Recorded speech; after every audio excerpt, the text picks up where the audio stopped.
a lot has been conveyed, and my topic will be more pertaining to the pitfalls where we cannot advise exercise to everyone. We have to be careful while giving a prescription. We know that diabetes is a disease of lifestyle.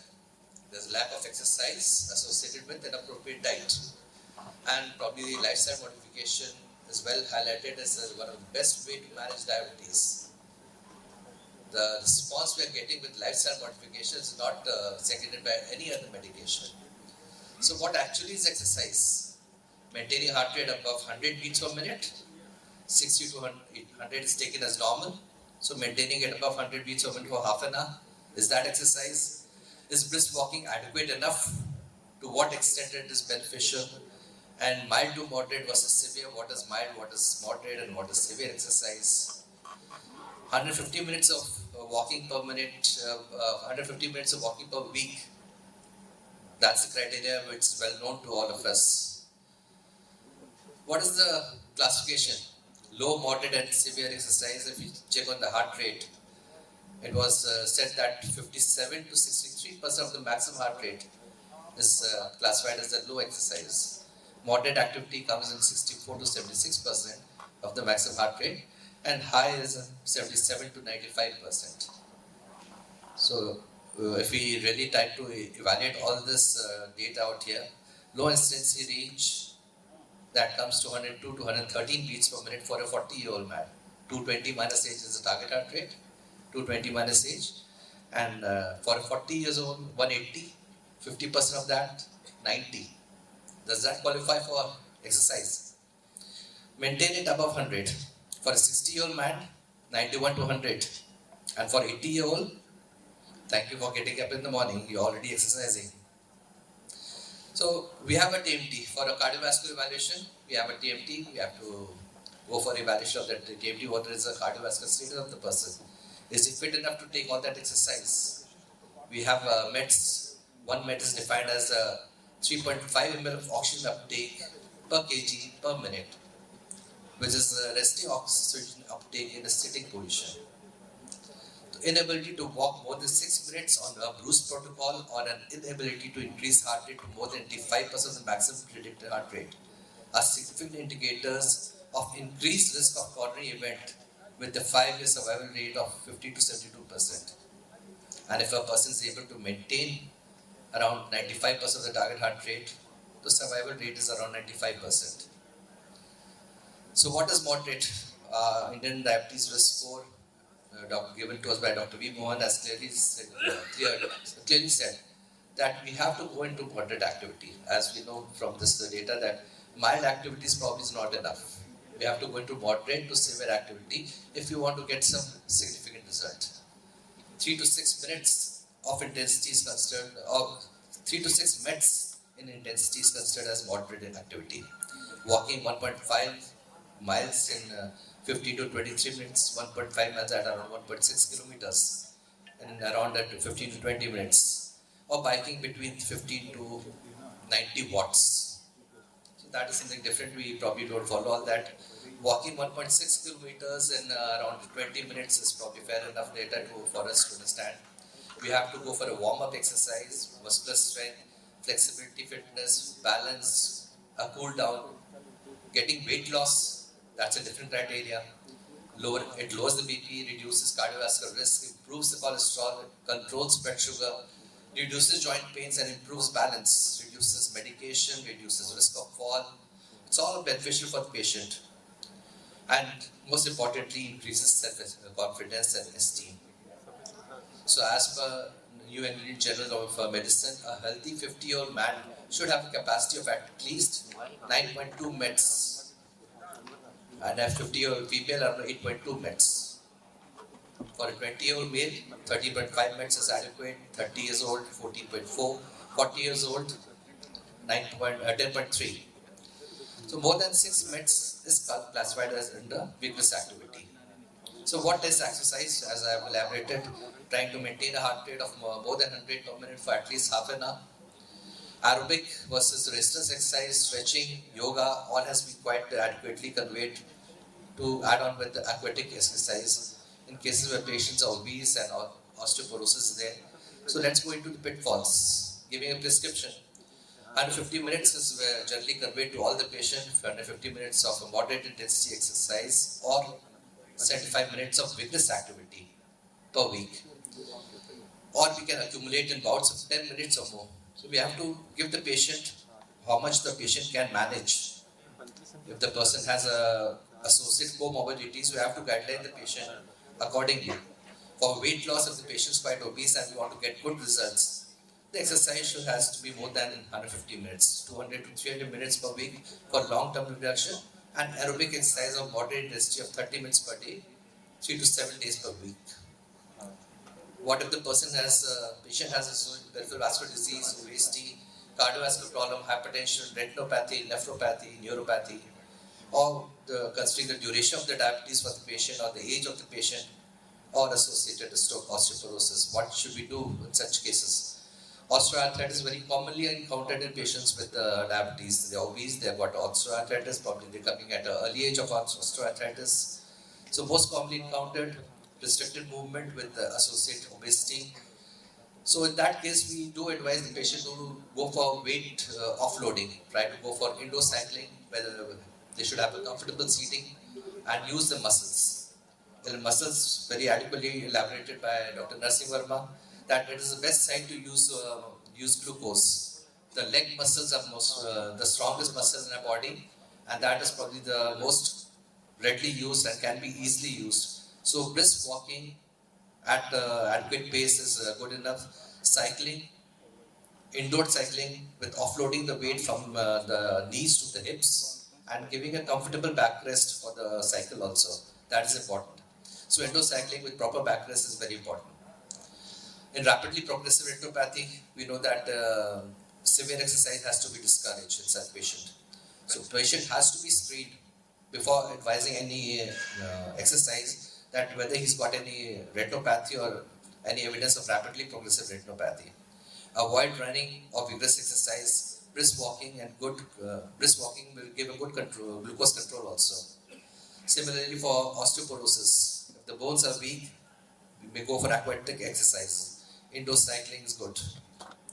And in nephropathy, we have to avoid high intensity form of exercise. The patient is already going to the extent of nephropathy, already the duration was probably more than 10 years or 15 years, and we have to try to salvage as best possible as for the patient. For retinopathy, it has been elaborated that strenuous activity is to be avoided. Pounding or jarring such as weightlifting, jogging, high impact aerobics are to be avoided. So peripheral neuropathy, that is also important. A lot of patients has peripheral neuropathy and they have loss of sensation in the feet. Repetitive exercises on insensitive feet can lead to ulceration and fractures. The limit weight bearing exercises are important. Treadmill can be given, prolonged walking or jogging to be avoided. Alternate exercise like swimming, bicycle, arm exercise, chair, or exercises in a sitting posture is better educated for such patients. Feet to be examined regularly for use of proper shoe and use of proper shoe is mandatory. So examining the feet for the ulcers or the pressure sores to find out early whether the patient is going to any pressure ulcers has to be evaluated. Autonomic neuropathy is also an important thing to be considered for the patient. This condition may limit exercise capacity and increase the risk of cardiovascular event. Patient may go into hypotension or hypertension, more likely with vigorous exercises. So avoid exercise in hot and cold environment and encourage adequate hydration. So we have to consider all this point before giving any prescription to a patient for exercise. Risk of hypoglycemia, either during or immediately after exercise, or may have a delayed hypoglycemic event. So we should always check out the blood sugar level before starting exercise. Adequate carbohydrates before exercise is also recommended at times, and the patient may eat excessively to compensate if they have a fear for hypoglycemia. Very commonly we see people going for good exercise and then coming to some eating joints having good samosas and breads out there with tea. A good size samosa and tea is probably equal to one meal. So if a patient is type 1 diabetic, his sugar should stay below 120, and above 250 before and after exercise. For type 2 patient, around 100 and above 300, that is to be avoided. If the patient is having blood sugar less than 100 before exercise, probably you should take some carbs before exercising. And more than 300 may go into other problems. So goal is to avoid hypoglycemia. Recommended to check blood sugar in between exercise if on the lower side. So pitfalls, there are a lot of pitfalls. We have to evaluate the patient medically, whether the patient has neuropathy, nephropathy, cardiovascular problem, which is very common. We had a lot of discussion on this topic about the treadmill test and the evaluation. But other pitfalls are also there. The boring nature of exercise. If a person is advised a bicycle to be used indoor, probably the thing which is very commonly seen in gymnasium also, that they give a TV screen in front of the cycle. They have to watch something interesting in front of them going on. If they are focusing just on cycling, that is very boring, and they may discontinue the exercise at an early phase. So giving them something more interesting while bicycling, or maybe going for a walk in the morning with some companion where they can discuss and talk, and that is a better way out. People often say lack of time. That is to be counseled.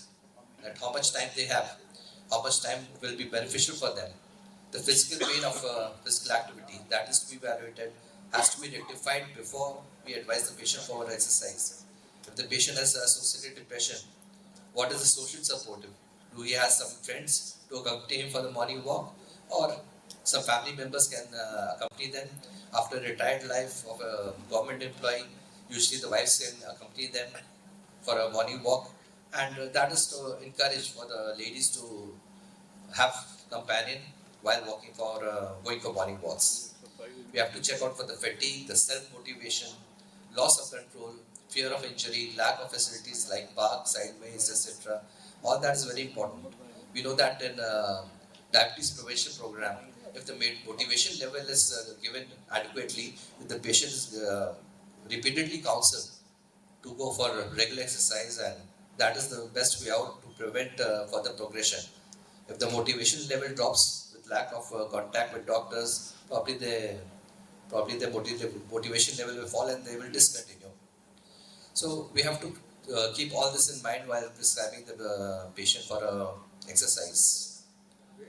So giving a prescription for lifestyle modification is very important to be evaluated.